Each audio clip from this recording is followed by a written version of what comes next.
What's the meaning of bolete?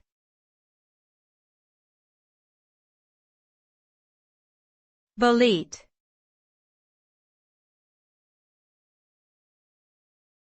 Bolete.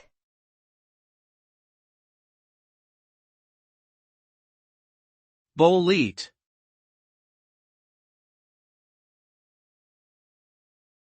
Bolete.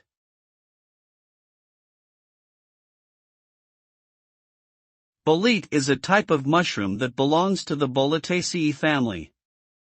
These mushrooms are known for their fleshy caps and spongy undersides called pores, which release spores when mature. Bolete mushrooms are found in various habitats such as forests and meadows, and they come in a range of colors from brown to yellow to blue. Some species of boletes are edible and considered delicacies in certain cultures, while others are poisonous and should be avoided. Overall, boletes are an important part of the ecosystem and offer both culinary and medicinal benefits.